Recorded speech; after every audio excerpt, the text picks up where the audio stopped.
Bonjour à toutes et à tous, hier soir c'était Ligue des Champions et forcément ce tour de la presse sportive sera consacré aux résultats de la soirée d'hier. Et on débute fort avec le LOSC qui a réalisé un bien bel exploit en renversant Séville sur sa pelouse 2-1. Douce nuit à Séville, résume le journal L'Équipe.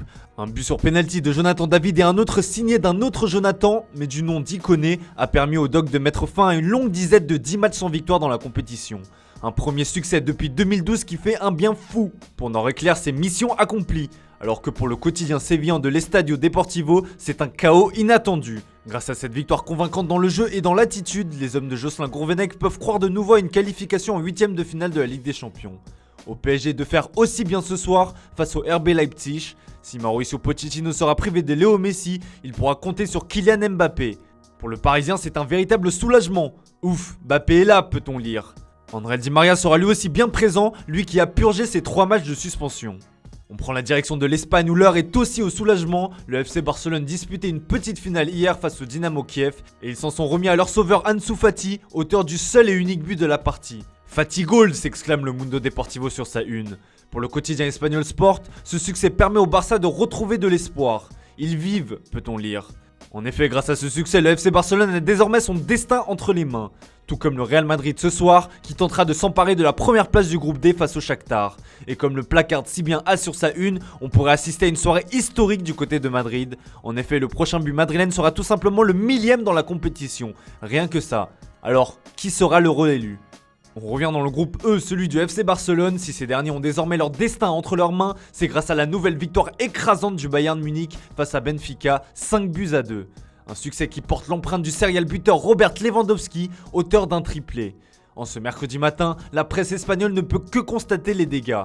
La torture polonaise, constate Ojogo. Même son de cloche pour Abola, alors que pour Record, c'est encore une fessée. En effet, sur les deux confrontations en phase de poule, le club lisboète a tout simplement encaissé 9 buts. En Allemagne et du côté de Bild, on reste plutôt sobre et on souligne la qualification pour les 8ème de finale de la machine bavaroise. On ouvre désormais une petite parenthèse mercato avec Villarreal et son entraîneur Unai Emery. Si le sous-marin jaune s'est imposé 2-0 face aux Young Boys hier soir, les yeux étaient rivés sur le tacticien espagnol dont l'avenir est plus qu'incertain. Bye bye, s'interroge d'ailleurs Super Déporté sur sa une. Annoncé avec insistance à Newcastle, Unai Emery a confirmé l'intérêt des Magpies après la rencontre. Si le Daily Star explique dans son édition du jour que le tacticien aurait des exigences financières particulièrement élevées, la tendance serait tout autre.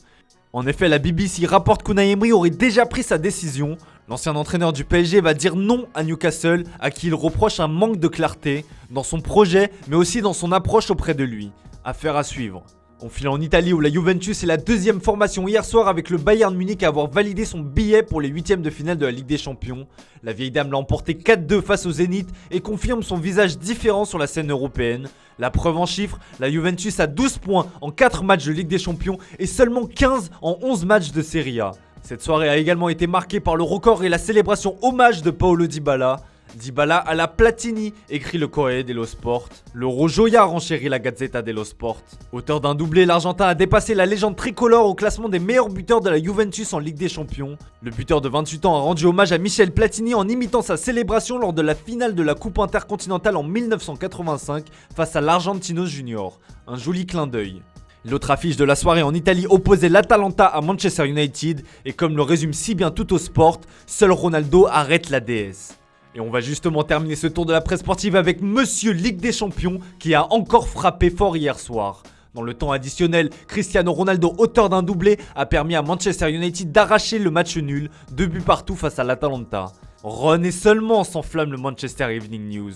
Metrosport fait dans le jeu de mots, Run Believable peut-on lire. On se passe de la traduction, vous aurez compris à quel point CR7 a une fois de plus été incroyable. Tous les tabloïds anglais s'émerveillant ce mercredi matin devant l'éternel sauveur Cristiano Ronaldo et le Daily Mail le met pour la 3e fois à l'honneur cette saison en rééditant la même une avec le même titre, Ronny à la rescousse, partie 3.